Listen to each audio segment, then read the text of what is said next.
Vous avez joint Dana Rio, Danarama, Danacaster, Daniel Parent.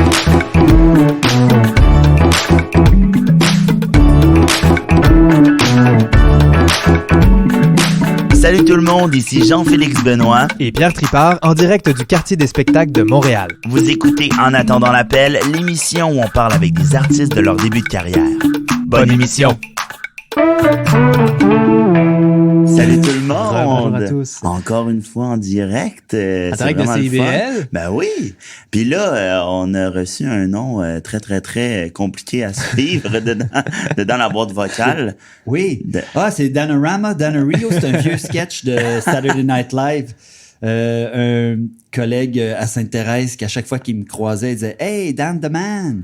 Yeah! Dan Rio! » Puis Danacaster, c'est resté, fait que c'est un peu mon nom sur les réseaux sociaux. Danacaster. Ouais, Danacaster. Mais ton vrai nom, c'est? Daniel Parent. Yeah! Oui. Welcome! Merci d'être avec nous aujourd'hui. Est-ce que tu dis la météo? Habituellement, les gens veulent savoir. Oui, donc en ce moment, c'est quand même assez sombre.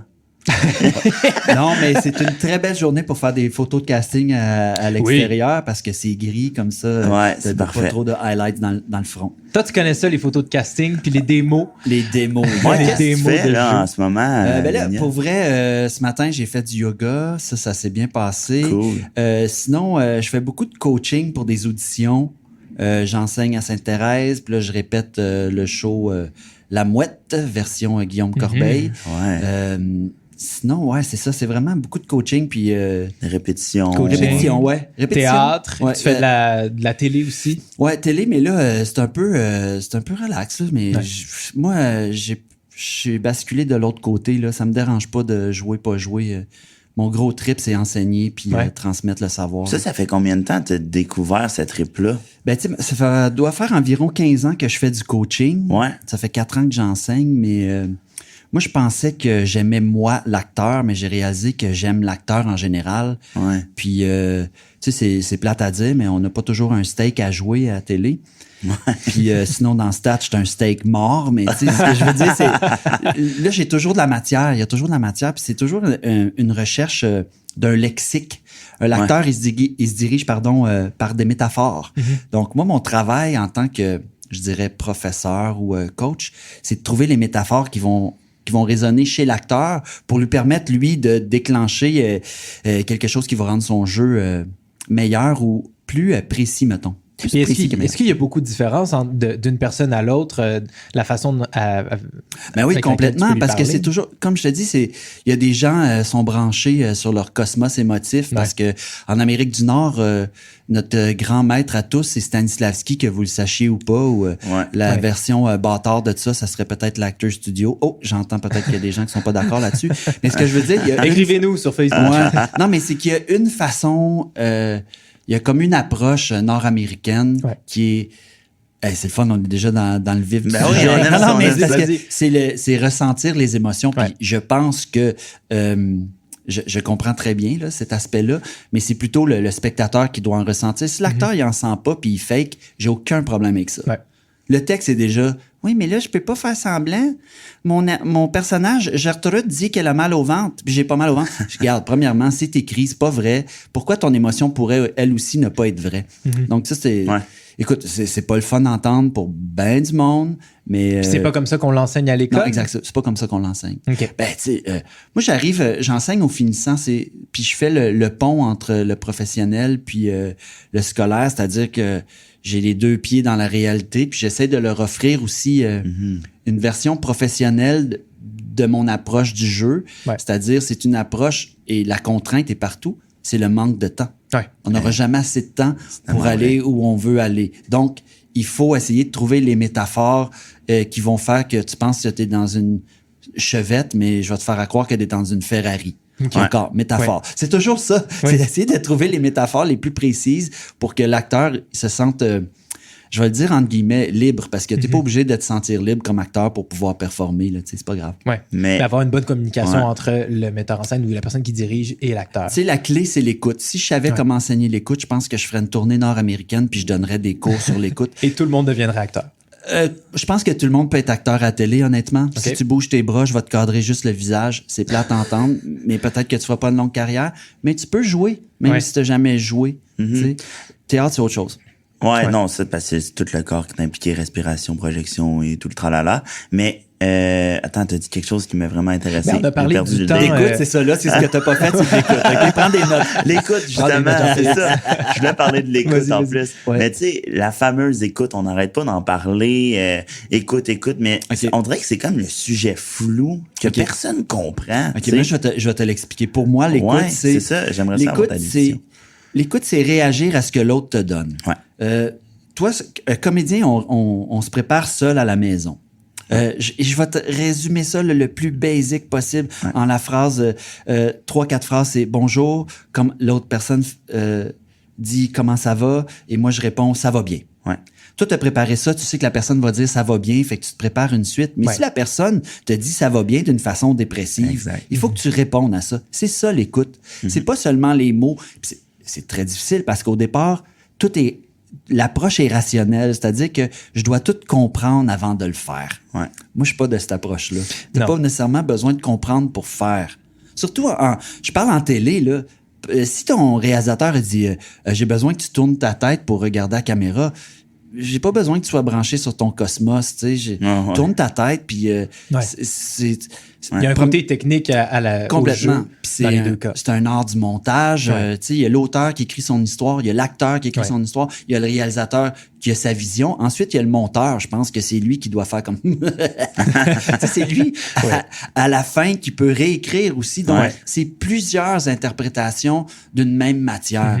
Puis je pense que comme acteur, il faut accepter d'être au service du réalisateur, mais au départ, c'est être au service des mots. Et là, c'est ça qui est des fois compliqué.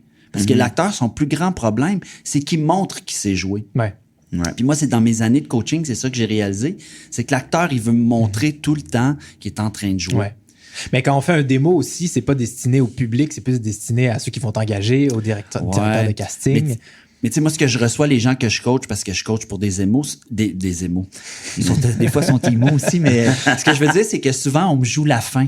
Ouais. On me joue la fin dès le départ. Ouais. Oui, c'est ça. Puis c'est de déconstruire, et encore, déconstruire, qu'est-ce que ça veut dire? Tu sais, ensuite, Denis Marleau, il disait « égrène ta pensée ». Ça aussi, c'est une autre image, mais tant si longtemps que tu n'as pas compris ou tu t'es pas fait un chemin pour comprendre qu'est-ce que ça veut dire égrener ta pensée, ou ça devient compliqué parce que tu vas pas dire « excuse-moi, Denis, qu'est-ce que ça veut dire égrener ta pensée » quand ça fait 20 ans qu'il dit ça au Tout Montréal, là, tu sais. Ouais.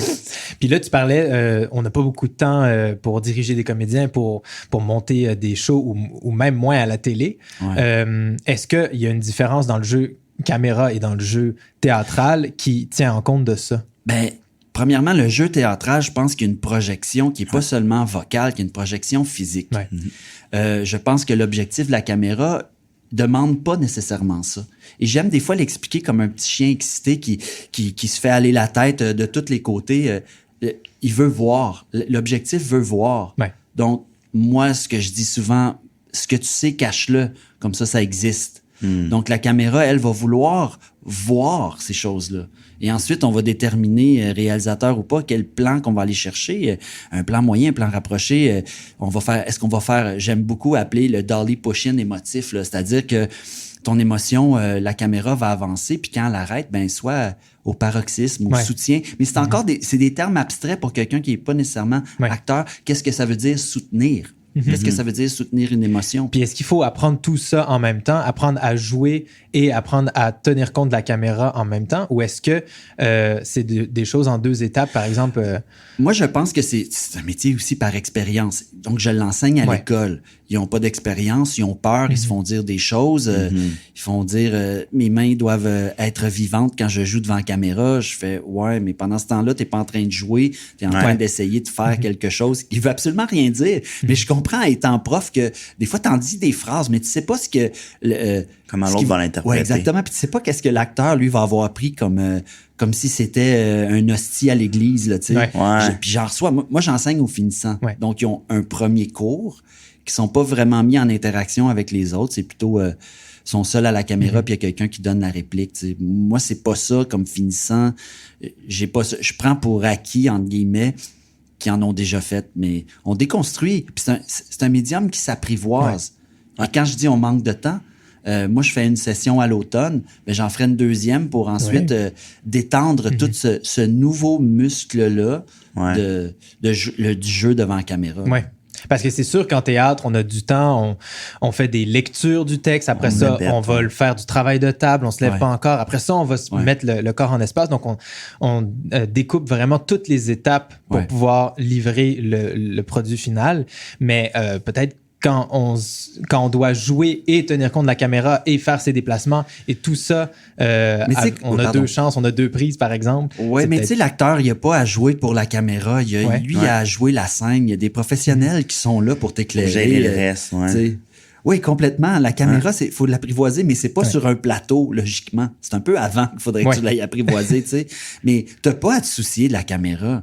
Tu sais, encore, j'ai joué dans Alerte, puis c'est une amie, Myriam Bouchard, qui dirigeait, puis je faisais un personnage un peu introverti, puis ma tête était toujours penchée, puis j'ai dit, veux-tu que je t'aide avec la caméra? Puis elle dit, non, je vais juste aller mettre la caméra en bas. Tu sais, moi aussi, je suis pris des fois exactement à vouloir avoir une relation privilégiée avec l'objectif, mais ça vient avec expérience. Je dirais pas aux acteurs qui commencent... commencez pas à flirter la caméra, là, vous êtes faites. Commencez par jouer puis écouter l'autre devant vous. Ouais. Tellement. C'est vraiment intéressant. On va y revenir. OK. Mais moi, je veux revenir sur toi. Comment ça a commencé? 1996. Mais ton désir, genre, d'être comédien, ça a-tu été... Ah, Saturday Night Live encore. Saturday Night Live, moi, j'écoutais ça les années Eddie Murphy, ainsi de suite. Ouais, vraiment. Moi, j'étais destiné à l'humour, pour vrai, là. J'ai fait mes auditions juste pour rire dans un bar. Puis j'ai tellement eu honte parce que j'ai pas commencé. Salut, y a tout le monde dehors dans la salle? Je faisais, oh mon Dieu, les auditions juste pour rire, on faisait 2 hommes qui faisaient de l'aérobie. Dans un bar à Hull, ça n'a pas fonctionné. C'était un sketch, c'était pas du stand-up. Non, c'est ça, c'était un sketch là, pour les auditions juste pour rire. Puis à la fin, j'ai marché à 4 pattes jusqu'à la table où mes parents étaient. Puis j'ai dit, c'est la dernière fois que je fais ça. C'est la dernière fois que je fais ça. Et la première fois? Oui, mais après, j'ai fait de l'animation. J'ai animé des cégeps en spectacle, ainsi de suite. Puis encore ça là... a commencé par l'humour. Oui. Oui. Puis tu sais, c'est niaiseux, personne ne sait ça, mais ça fait 2 ans que je co-anime en partie les prix du gouverneur général à Ottawa. Puis c'est bilingue. Parce que moi, c'est vraiment bilingue. Mais comme j'aime à Ottawa, c'est que ta phrase, ça commence en français and you finish it in English. C'est magnifique, tu sais. Il n'y a pas de règles. Puis c'est vraiment... l'animation, c'est pas mon dada, mais quand je retourne en Outaouais, parce que je viens d'Outaouais, là, je suis capable d'en faire. Mais cela dit, mon désir après de théâtre est né aussi... en ayant vu Richard III au Centre national des arts à Ottawa. Et c'est la période où les gens, quand ils voyaient un spectacle, lançaient des scènes sur scène. Ah oui? Ouais. Fait que je me rappelle autant de la performance de Guy Nadon en Richard III que les scènes qui flyaient. Je sais pas. C'est le pourboire des comédies. Pendant le spectacle. Moi, au Théâtre Denis Pelletier, j'ai reçu un os de poulet. J'ai fait comme, wow, il y a quelqu'un qui est en train de snacker puis qui fait comme, ouais, check le gars sur scène. Moi, il lançait mon os de poulet. Moi, je trouve ça, je vais le dire, fucking wild. Mais j'aime ça, c'est vivant, tu sais. Mais après, c'est ça, je suis sorti en 96, puis moi, mon hook, sérieusement, c'est quand j'étais à l'école, j'ai découvert la biomécanique. Et là, c'est vraiment champ gauche. C'est une méthode de meilleur rôle, puis que je suis allé faire un stage à Moscou de biomécanique. Wow. Puis pour vite, Meilleur pour revenir à boucler une boucle, ça a été un élève de Stanislavski, puis il y a eu comme une espèce de scission que Meilleur a créé son propre mouvement pour apprendre le théâtre, ainsi de suite. Fait, moi, je suis dans cette branche-là. Si je n'étais pas allé à Moscou, je pense pas que je ferais ce métier-là aujourd'hui. Ah oui? Vraiment. Et à Moscou, tu as pu perfectionner la technique? C'est un stage. Oui, mais c'est une introduction de films que j'avais vu de, je dis n'importe quoi, 1926, en noir et blanc, ainsi de suite. Là, j'avais un élève parce que Meyerhold a été comme une non-personne... comme dans le roman 1984, qui n'a pas existé dans les livres d'histoire pendant des années. Ouais, sa technique était interdite. Fait que c'est un élève d'un élève qui enseignait ça et c'était incroyable. Incroyable. Au lieu de ressentir et de jouer, lui, il disait, t'as un ours, si tu vois un ours devant toi, tu pars tout de suite à courir. T'as peur, puis tu pars à courir. Pars à courir, après tu réalises que t'as peur. Puis là, j'essaie de résumer ça là, le plus simple possible. Qui va un peu à l'inverse de Stanislavski. Exactement. Qui commence par l'émotion. Exactement. Lui, il disait, parce que c'était une période, écoutez, là, je ratisse large, là, il y avait le constructivisme, le futurisme. Meyerhold voulait créer des acteurs en usine. Fait qu'il trouvait ça plus facile de leur faire répéter des gestes. Un peu, écoutez, là, on s'en va dans le rabbit hole. Ouais. C'est le Taylorisme, OK? Taylorisme, autant la fabrication de Ford pour être efficace sur une ligne de montage. C'est-à-dire ligne des de gestes... montage théâtral. Exactement. Des gestes précis et répétés pour jouer quelque chose. Ouais. Donc, lui, il a créé une technique où des gestes répétés créaient une...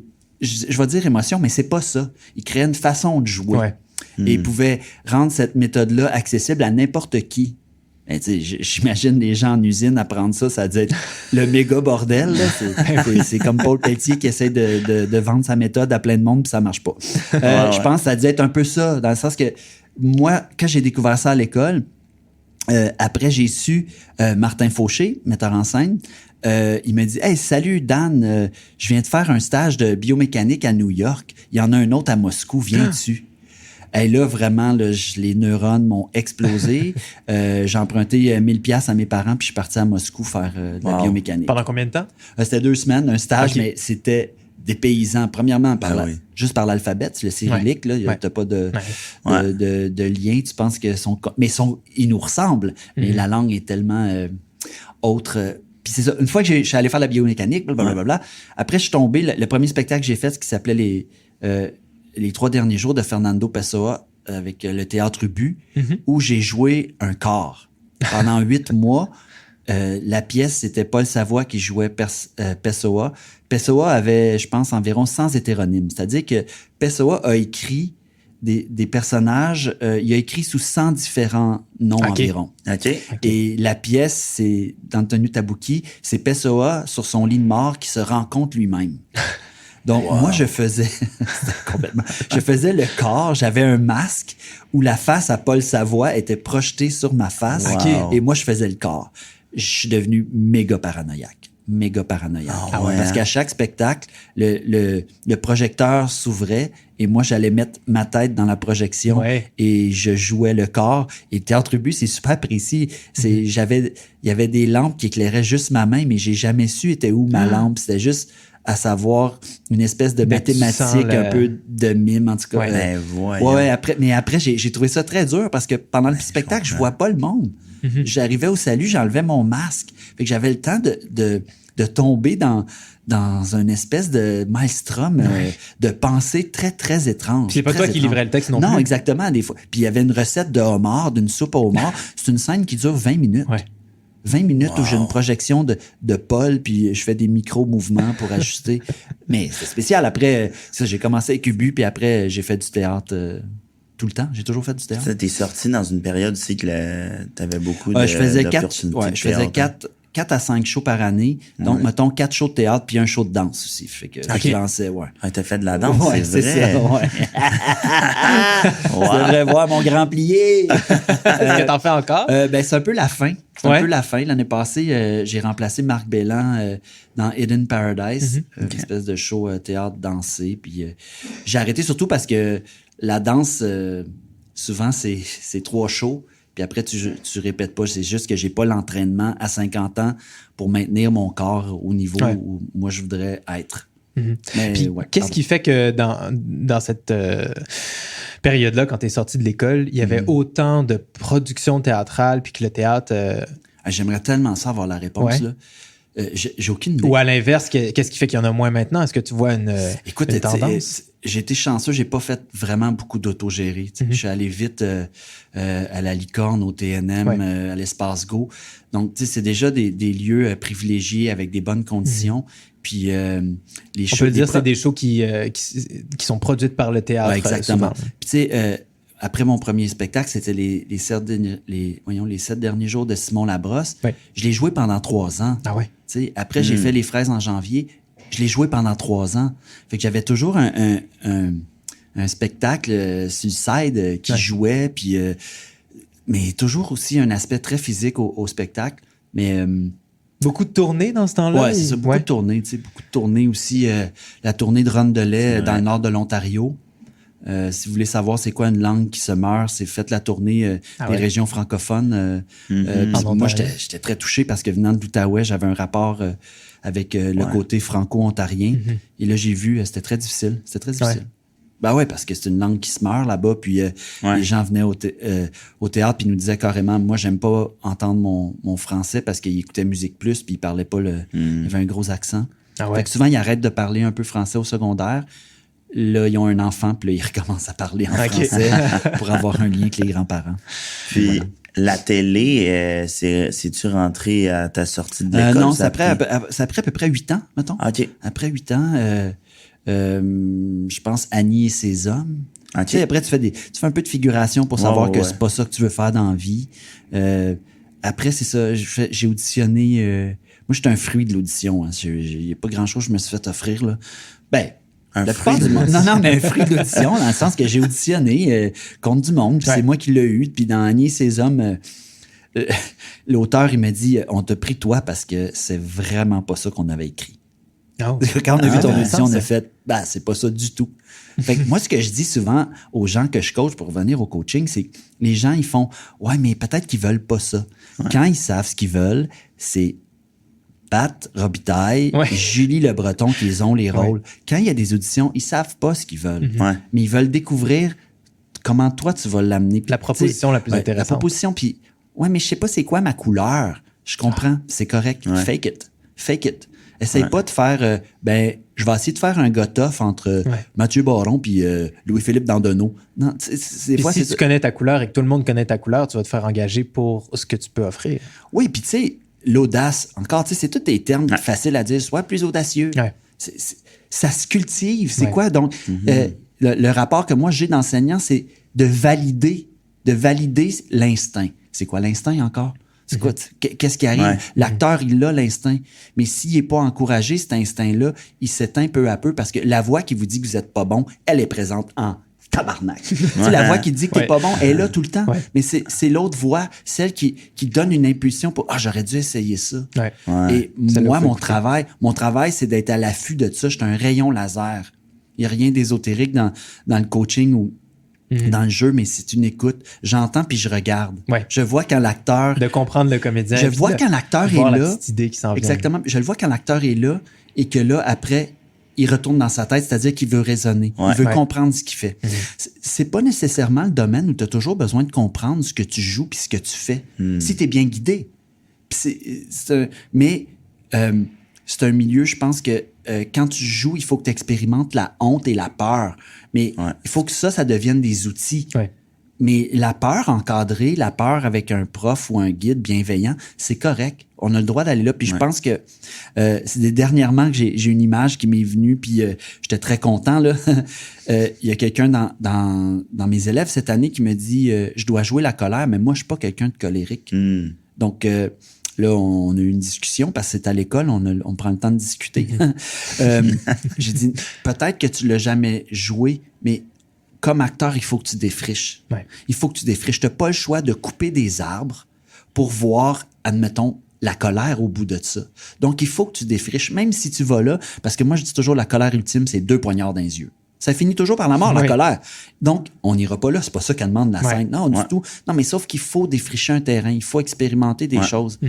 Mais l'acteur, il veut tellement aussi bien faire. Donc, il expérimente pas nécessairement. Puis comprendre le personnage aussi. Si tu comprends ce qui le met en colère, si tu comprends ce qui est important pour lui, qui veut pouvoir...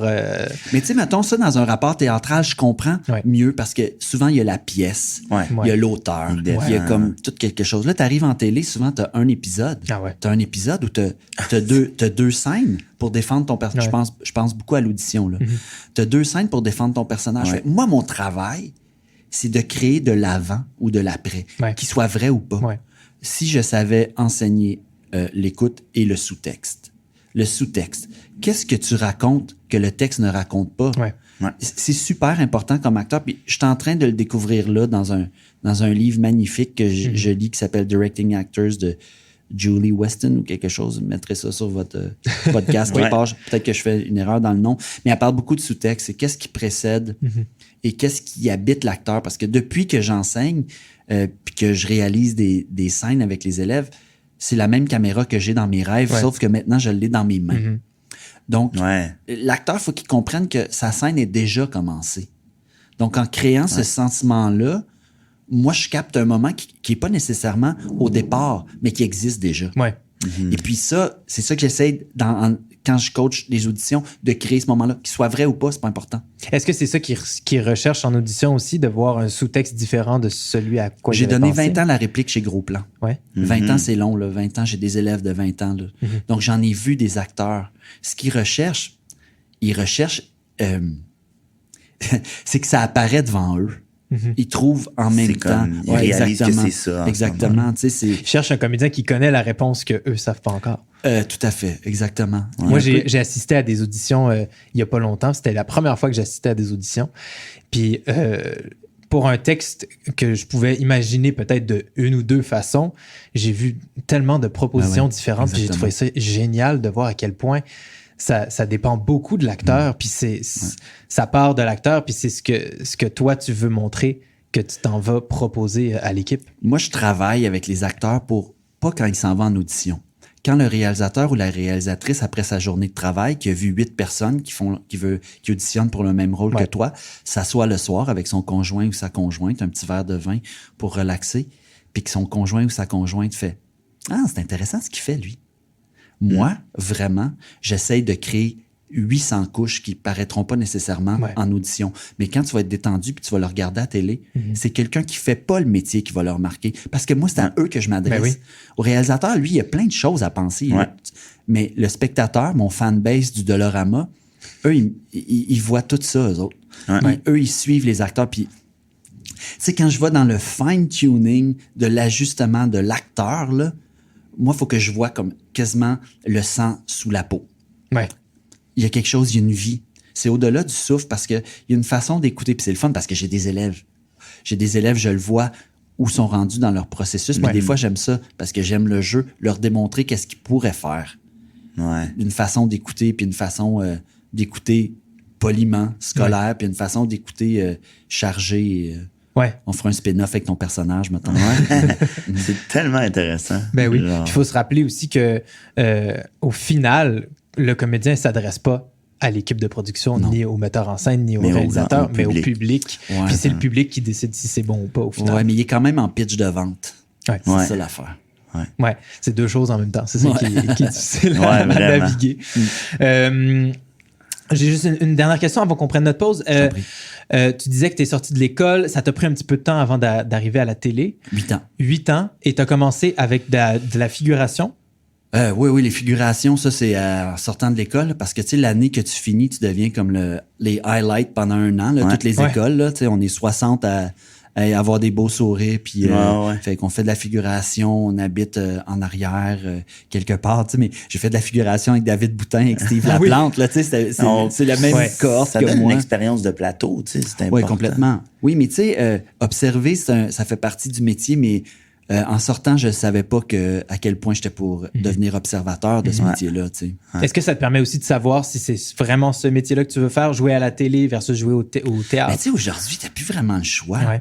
Moi, je voulais pas faire de télé, je voulais pas faire de pub parce que je juste cocky, là, tu sais, mais ça donnait absolument rien, là. Aujourd'hui, c'est toutes les expériences de jeu se valent. Puis si faut que tu fasses de la pub pour pouvoir faire un podcast, tu sais, t'en fais, là. Mais dans le sens qu'il faut, on veut travailler, puis on veut rencontrer les gens. C'est des rencontres. C'est ça que je comprenais pas au départ. Que le but, c'est de faire des rencontres. Autant avec un éclairagiste qu'un gars de son, une fille de son, ou un réalisateur, une réalisatrice, un auteur. C'est des rencontres que tu veux, tu sais. Quand tu as commencé à me coacher, tu m'as dit, moi, je suis quelqu'un qui fait des rôles de soutien. Pas de premier rôle. Ça m'a marqué, genre que tu acceptes ça. Puis j'aimerais ça t'entendre là-dessus. Dans le sens, tu sais, mon plus gros défaut, puis ma blonde te le dirait, c'est que j'ai pas d'ambition. J'ai pas d'ambition. Moi, je veux travailler. On dirait pas en non, mais sauf que moi, j'ai réalisé vite que je suis un créateur. Tu sais, moi, je travaille le bois, je coach. Dans le sens, acteur, c'est juste un volet de mon métier, mais moi, il faut que je crée. Ouais. En 4 et 8 jours, en 4 et 8 heures par jour, il faut que je fasse quelque chose de mes mains, il faut que je dessine. Puis là, ça m'a libéré de l'acteur. Ça m'a libéré de vouloir me définir constamment dans mon métier, même si ça prend énormément de place parce que je le pratique quotidiennement, tu sais. Mais quand je dis rôle de soutien, ouais, c'est ça que je fais. Les 2 fois, je pense que j'ai eu des premiers rôles, c'est-à-dire des vraiment bons premiers rôles. C'était dans Casino. Ça a duré 2 ans, c'était super le fun. Et je pensais que c'était parti, mes amis. Là. Je pensais vraiment, là, j'étais comme « Yeah, baby! » Non, c'est pas vrai. Apparence aussi. Puis dernièrement, c'était Cheval-Serpent sur l'univers des danseurs nus, tu sais. C'est pas si drôle que ça, là. Non, mais je faisais le maire de Montréal, puis je jouais avec... Marie Tifo, Marie Tifo, c'est un enfant de la balle, c'est-à-dire que Marie Tifo, elle peut réciter l'alphabet, puis c'est fucking hot. Elle fait A, B, C. C'est D, tout E, F, G. Elle, là, elle peut tout jouer. Elle avait jamais dans le jugement, c'est bon, c'est pas bon. Non, on a à jouer quelque chose ensemble. Le problème, c'est que entre l'année 1 et l'année 2, on jouait pratiquement toujours les mêmes scènes là, de mère-fils, mais sinon, ouais, moi, les rôles que je fais, c'est que je viens en rôle de soutien, c'est-à-dire que les rôles principaux, eux, sont la colonne vertébrale, puis moi, je viens semer le trouble dans l'histoire. C'est super riche. Tu sais, t'es là, 4-5 épisodes, t'as moins de jours de tournage, mais tu peux faire plein de choses en même temps, tu sais. C'est là aussi que tu dois faire sentir le backstory dans peu de temps de... Complètement. Toi, t'arrives, là, eux sont déjà tous rodés. Là. Mais moi, l'expression que j'aime dire, mettons, j'aimais dire au rôle de soutien qui venait, mettons, dans Cheval-Serpent. Ça allait très, très vite. Je disais, souvent, c'est une montagne russe. Le seul problème, c'est qu'on ne sait pas si elle monte ou elle descend. C'est ça, un peu. Quand tu arrives en rôle de soutien, t'es stressé parce qu'il n'y a rien de plus dur que défendre un rôle avec 3 répliques. Là. C'est dégueulasse. Là. C'est dur parce que tu es tout stressé. Puis les gens qui vont stat puis qui arrivent avec un bâton de hockey dans l'œil. Ils te font le bâton.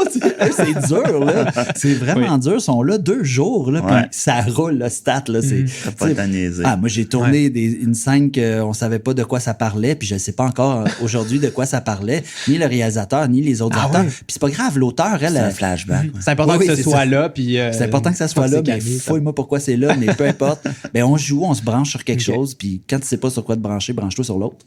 Faut que tu sois toujours allumé aussi, parce que des fois, ils prennent la scène de répétition ou...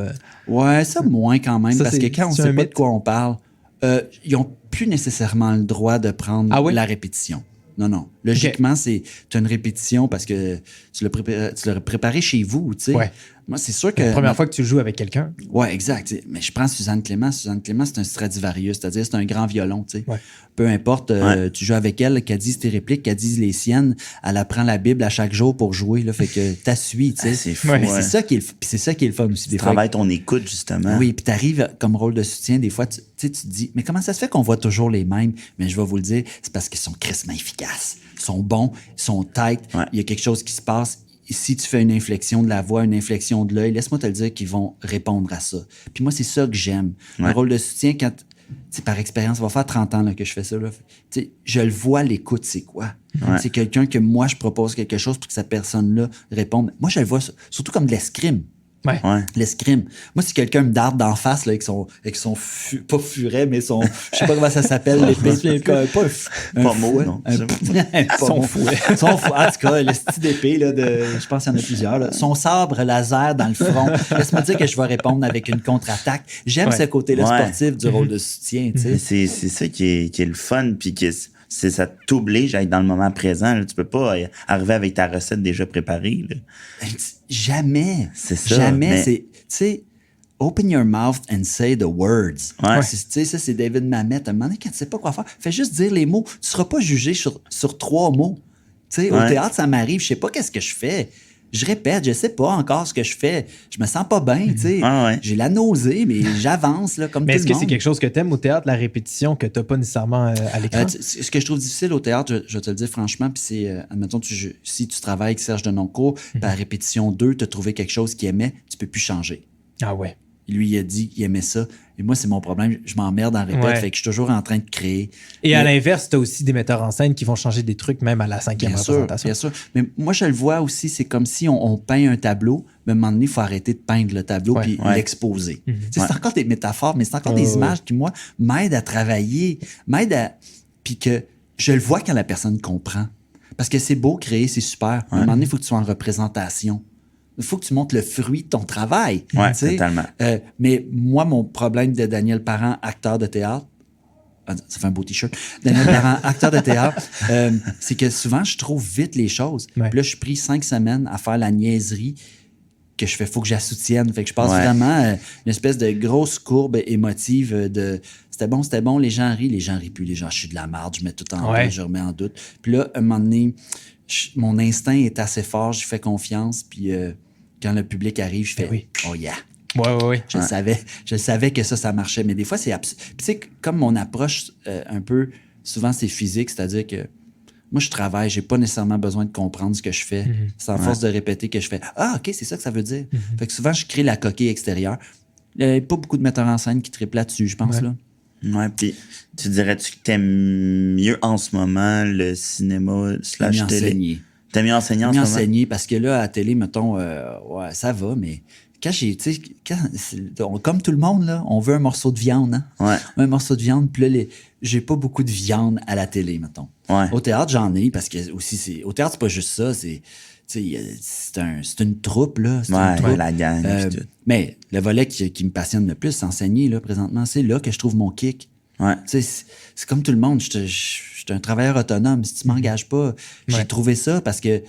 Puis là, tu sais, donner des ateliers de jeux privés, c'est comme un running gag que j'ai tiré.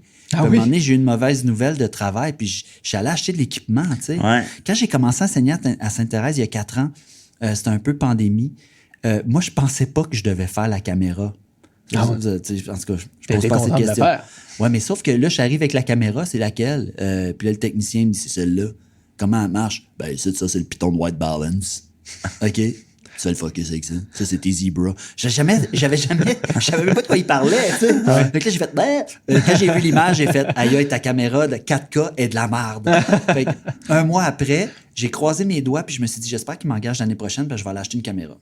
Je suis allé acheter une caméra. J'allais acheter une caméra parce que c'est un cours de jeu devant la caméra, l'image est de la merde. Fait que j'ai pris un risque. Puis là, je suis déjà à ma 2e caméra pour donner le cours, mais c'est pas grave. Tu sais, j'essaie de... ce que j'ai compris plus maintenant dans le processus, là, c'est que non seulement le comédien, je dois le mettre en lumière, je te parle à la caméra, mais je dois ajouter aussi de la lumière dans le background. Puis c'est ça mon apprentissage. Moi, aujourd'hui, j'ai jamais autant appris sur le métier qu'aujourd'hui. Mais sauf que ce qui est bon, c'est comment éclairer une scène dans une salle de bain. J'écris ça sur YouTube, puis il y a quelqu'un qui a un tutoriel pour me montrer comment l'éclairer. Fait que moi, mon gros dada, c'est que je ramasse toutes mes 1 piastre puis mes 2 piastres que je mets dans une enveloppe, puis je m'achète du gear. J'ai des lampes. Là, je suis comme à l'étape que je revends des lampes parce que je suis déjà dans ma 2e génération d'affaires. Mais je comprends ça. J'aime peindre un tableau, puis l'acteur en fait partie. Puis c'est ça que tu comprends avec la lumière. Après, c'est que la lumière, lui, te le fait décoller. Tu sais. J'adore ça. Ce qui est tragique, j'exagère, c'est que l'acteur, avec le montage, je peux le rendre bon. Puis, mais je me dis, si tu as de la job avec ton démo, tu t'arranges, là. Hein? Tu fais mieux d'être bon à cote, là. Est-ce que ça veut dire que l'acteur a fait sa job quand tu peux le rendre bon avec du montage ou tu peux de toute façon le rendre bon avec du montage? Oh, man. Moi, je pense que tu peux le rendre bon avec du montage. Ah ouais? Ah ouais, c'est ça le pire. C'est ça le pire. Mais tu sais, là, j'agis en tant que pédagogue, tu sais, quand je suis à l'école. Puis donc, il y a des choses que je dois expliquer. Quand je le fais au privé, c'est des gens qui travaillent ou qui sont les oubliés de la pandémie, que j'appelle, là, qui ont pas assez d'expérience. Je fais moins de pédagogie, mais j'en fais quand même, tu sais.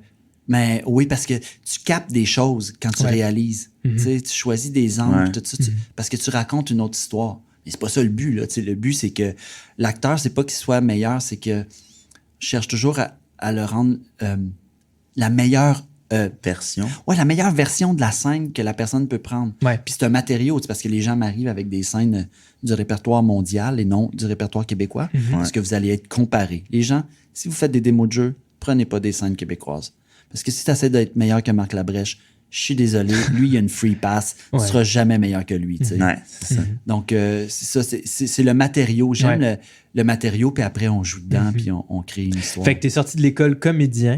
Maintenant, tu fais du coaching pour le jeu à la caméra. Puis maintenant, tu deviens directeur photo. Tu découvres une autre passion. Cet été, je suis allé faire une pub en Gaspésie. One Man Solo. Pour le centre de diffusion création de Gaspé. Je connaissais la directrice et puis la personne qui m'a engagé. Anne B. Godbout, 4 pieds 11. Merci. Non, c'est pour elle qui va être contente.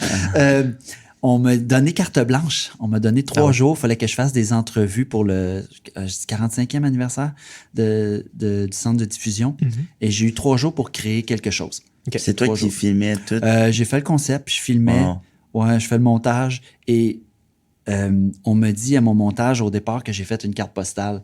Puis on fait les gens de Gaspé, ça leur tente pas de voir le petit trou là, dans la roche. C'est beau. Là. Donc, c'est une pub qui s'adresse à eux. Donc, j'ai mes premières versions qui sont cartes postales qui montrent la Gaspésie. Puis après, c'est de rentrer dans l'humain qui habite à Gaspé. Mais après, je suis allé aussi, j'ai une version où c'est juste des éclats de lumière. Des éclats de lumière. Puis là, on a fait, OK, là, tu peux-tu ramener un peu? Puis, on est allé aux 2 extrêmes, puis on va prendre le milieu. Puis j'ai fait des entrevues aussi. J'ai fait quelque chose j'ai jamais eu aussi chaud de ma vie. Je suis super content. Mais c'est une affaire de one-man band. J'ai hâte de travailler un moment donné avec une équipe. Là. Mais aussi, c'est une chose, c'est j'ai travaillé avec des bénévoles. Et ça aussi, j'ai atteint aussi une limite. Dans le temps qui m'est alloué, quand je dis je manque de temps, il y a des choses que je n'étais pas capable de faire. Je n'étais pas capable de diriger nécessairement les personnes bénévoles où moi, je pensais pouvoir les amener parce que dans ma tête, j'avais l'image, puis c'était la figuration de luxe. Donc, à 4h30 du matin, quand le soleil se levait, j'ai changé mon concept. J'ai changé une partie de mon concept. OK. Ouais. Oh, vraiment. Mais je suis super content, c'est super cool. Mais pour revenir à tous les chapeaux que tu as, ça t'a pris combien de temps en sortant de l'école avant de te dire je ne serai pas nécessairement juste comédien? Ah, bonne question. Non. Ben, ça a pris au moins, mettons, ça fait 30 ans, là, ça a pris au moins 15 ans. Au moins 15 ans de dire que je vais être autre chose. Tu sais, déjà que je dansais, que j'étais comédien. Déjà, les gens, ils veulent te mettre dans une case, et peut-être avec raison, mais moi, j'étais un jack of all trades, master of none. Fait que je dansais, mais un acteur qui danse et non un danseur.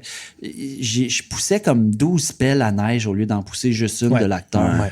Et aujourd'hui, je m'en fous, là. Mais je pense que c'est la pédagogie que j'aime le plus, le volet pédagogique que j'aime vraiment, là.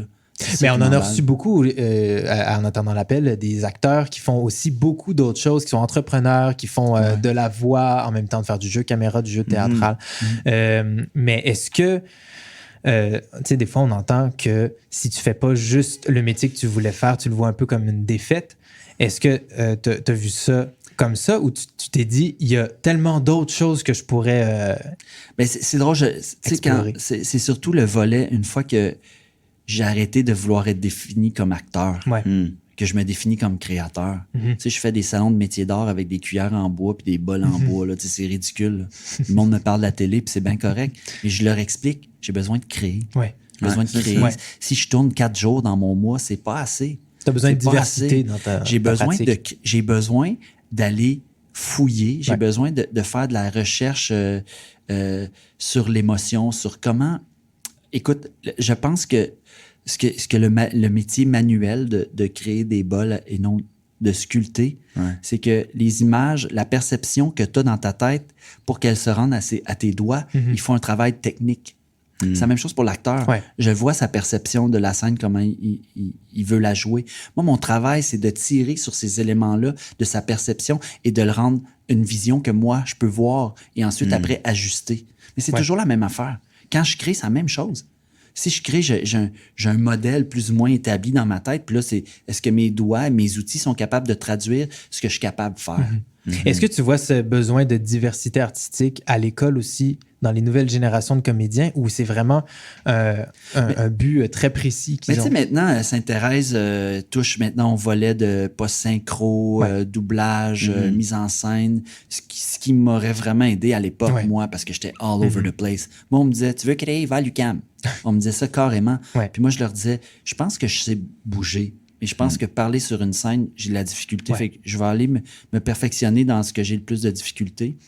Je pense que t'as pas le choix. Tu sais, en sortant, comme je te dis, j'ai fait 4-5 shows de théâtre. Puis là, on me dit, mettons, il y a des gens qui finissent puis qui disent, je veux pas faire de télé. Je fais, tu travailleras pas l'année prochaine. Tu joues au théâtre? Non.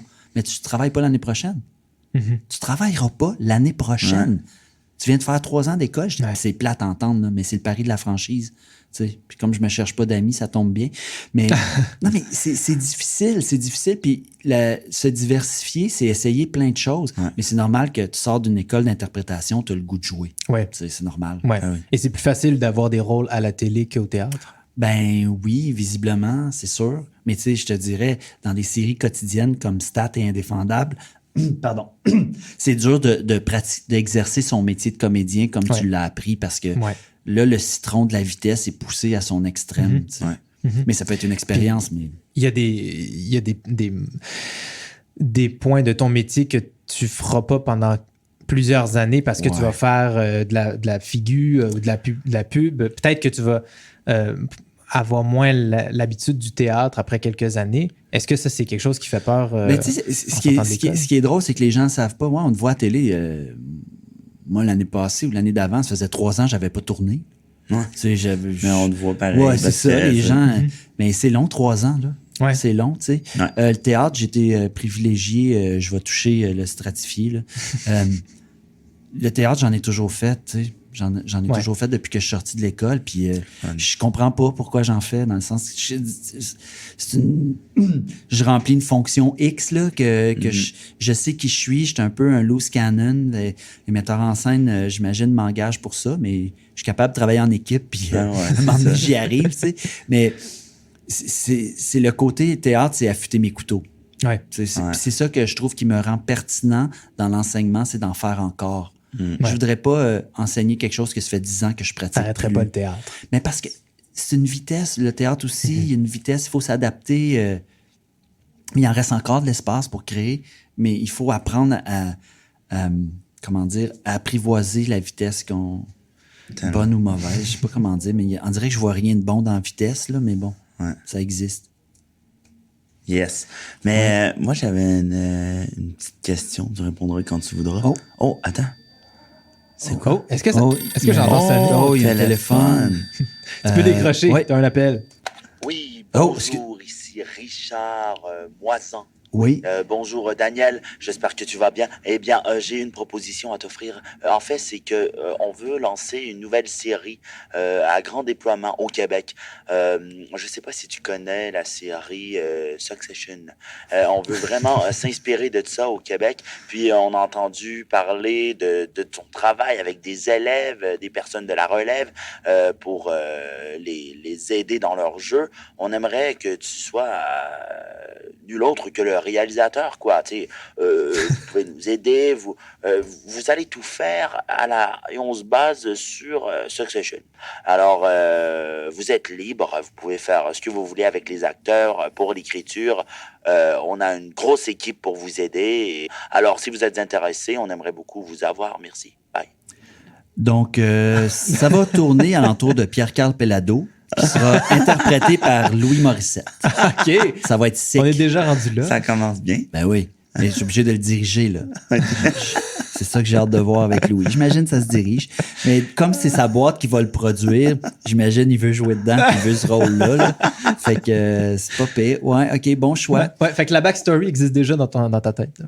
Ben oui, c'est pas compliqué, là. C'est pas compliqué. Est-ce que c'est toujours la même affaire sur les productions télé, même cinéma? Est-ce que ça se ressemble dans qui produit? Okay, je vais te dire qu'est-ce qui arrive. Joue, non, mais ce qui arrive, là, pas nécessairement qui produit, qui joue, mais s'il y a une série américaine sur les pompiers là, qui fonctionne aux États, dis-toi que dans 2 ans, il va y avoir une série de pompiers qui était sur une tablette depuis quelques années. Quand Succession a débarqué, là, après, c'est ça. Là, il y a des sagas un peu famille. Je sais pas comment ça s'appelle, sur le parfum, là, pas Nuit Blanche. Je sais pas. En tout cas, personne. Bon. Parce qu'ils ont fait une saison 2 là, avec sur le parfum, puis c'est une famille, puis là, tu vois tout ça. C'est quand il y a quelque chose qui fonctionne, c'est ça, à l'étranger. C'est comme... Donc, le Québec suit les États-Unis? dans on les est en tendances? Amérique, là, dans le sens que, tu sais, Ils veulent que c'est ça à pogne 2 heures de aussi. route. Là. Ouais.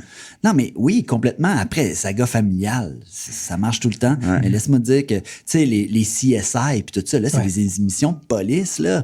Des émissions de police puis des crimes, là. Ouais. Tu sais, c'est... Ça a été full Puis populaire. c'est ouais. comme c'est filmé pratiquement toujours de la même manière. Ouais. Pour moi, c'est interchangeable, mais c'est un gros jeu de cartes qui pogne. Tu sais, CSI Miami, CSI je sais pas quoi, CSI New York, CSI Las Vegas, ça va, les crimes, là. Ouais. Mais bon, ces gens-là, ils font 11 ans de CSI. J'imagine qu'ils sont bien Ils heureux. sont là. habitués, puis... Ils sont gros Tu durs. sais, savoir si c'est les mêmes... Il y a un mix de producteurs. Quand tu as un rôle, là, quand tu as auditionné, il y a le directeur de casting, ensuite il y a le réalisateur, il y a le diffuseur, il y a l'auteur.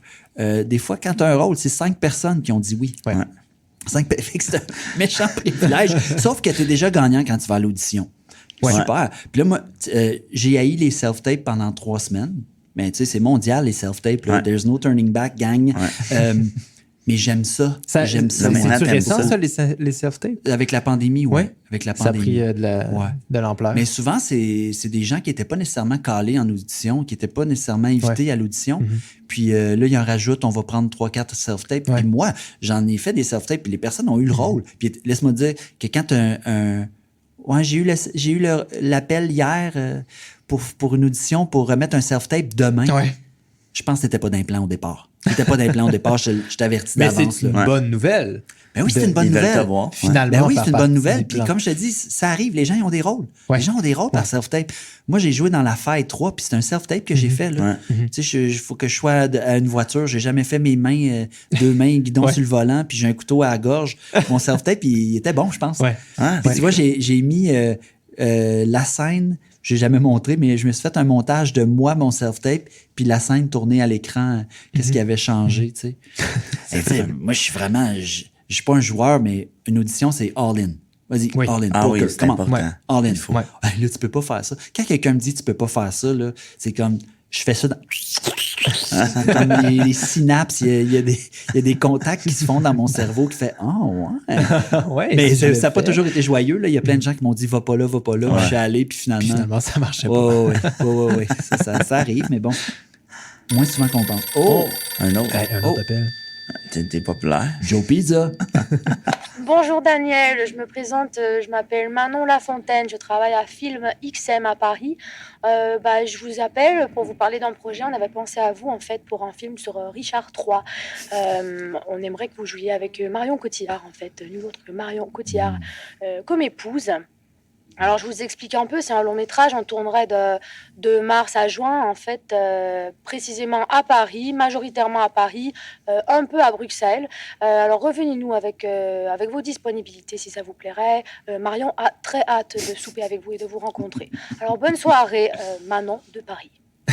Ah, Manon joue de au mois de Paris. mars, Tchekhov à Montréal avec des dates en avril. C'est poche, ça. Puis si, mettons, ouais. il s'adapte à ton mon horaire. Oh, ben oui! Ben oui! Ça, on va le faire une année plus tard. Là, Ouais. ça dérange pas. Ils Oui. veulent vraiment. Ah, je vais m'arranger, je pense. Ouais, Mais là, je vois Richard III. Mais Richard III, c'est le fun. Mais puis en plus, tu sais, des bonnes interprétations. Ian Ian, acteur britannique, ils ont fait de guerre, là, Richard III. Richard III, Shakespeare, c'est endless. C'est ça qui est Ouais, bon. ouais, c'est ça. Il y a 1000 façons de l'adapter. Je vais utiliser le terme core. À chaque fois, le core de Shakespeare est toujours bon. C'est sûr qu'il y a plein d'affaires là, que tu scrapes parce que ça marche plus. Mais l'histoire qu'il raconte sont toujours très, très riches. Ben On oui, peut Richard toujours le III. réactualiser. Ouais, aussi. complètement. Mais tu sais, je serais curieux de Richard III.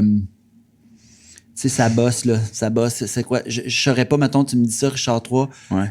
J'essaierais tout de suite de trouver c'est quoi son hic, là, tu sais. Ouais. Ouais. On le fait qu'il boite ou qu'il s'est bossu. Ouais, ouais. Je chercherais quelque chose de moderne, télévisuel, qui fait que, OK, on peut comprend que c'est fonctionner. Richard III, là.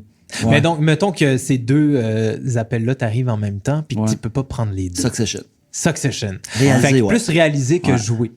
Ouais, mais là, réalisé avec une équipe, là, pas one man band. Ouais. Ben, c'est ça. J'ai regardé, je sais pas si vous avez vu le film The Creator. Moi, je suis bien sci-fi, là. The Creator. Ils ont fait ça avec une petite caméra à 3000$, OK? Puis j'ai regardé le making of. puis c'est le réalisateur dans un gros film de 80 millions. Là, c'est lui qui manipule la caméra, puis il court avec les acteurs. Lui, il est en sandales, puis il a son petit t-shirt hawaïen sur une plage en Thaïlande, là, puis il a la caméra dans ses mains, puis il va à 2 pouces de la face. Puis moi, mon instinct me dit de faire ça, OK? Puis là, quand je le vois, je fais... Puis j'essaye parce que je suis autodidacte, je vais mettre ça sur un trépied, ça bougera pas. Mais quand je vois ce gars-là, c'est sûr que c'est, tu sais, Industrial Light and Magic qui fait ses effets spéciaux, là, c'est correct, mais la façon qu'il a tourné, je fais, c'est ça que je veux. Ouais. C'est ça que je veux avec une équipe. On n'a pas besoin d'avoir la meilleure caméra du monde. On a besoin d'avoir le meilleur gars en arrière de la caméra. Non, mais tu sais, aussi après, directeur photo. Ah ouais? Ah oui. Premièrement, j'irais Nicolas Bolduc. Nicolas Bolduc, québécois. Il vient de faire les films Les Mousquetaires. Là. Lui, il est all over the world. Ben oui, il irait chercher d'autres acteurs. Marion Cotillard pourrait jouer dans Succession. On va lui son film, on va la faire venir ici. Tout peut s'arranger. Fait qu'est-ce qu'on te souhaite pour l'année 2024, Dan? Une comédie musicale. Ah ouais? Comédie musicale. C'est la prochaine affaire. T'aimerais ça? J'ai auditionné pour The Producers. J'ai fait 2 self-tapes parce que j'ai auditionné parce que c'était écrit, les rôles étaient ouverts entre 25 et 70. Okay. Et ça m'a allumé solide. Ça, c'est ratissélage. Ouais. Fait que j'ai pris une fin de semaine au complet. C'était écrit, vous pouvez auditionner pour le nombre de rôles que vous voulez. J'ai auditionné pour 2 rôles. J'étais en callback pour les 2, mais il n'y avait pas sorti les dates. Fait que là, c'était en mars. Fait que je serais pas disponible non plus pour jouer dans une comédie musicale. Mais c'est ça que je veux faire, là. Une comédie musicale. On te le souhaite. On te le souhaite. Merci beaucoup. Merci d'avoir écouté En attendant l'appel. Pour manifester votre appréciation, appuyez sur j'aime ou faites la touche partager. Pour du contenu supplémentaire, abonnez-vous sur Patreon. Pour réentendre ce menu, suivez-nous sur nos réseaux sociaux. Une production Les Yeux fermés.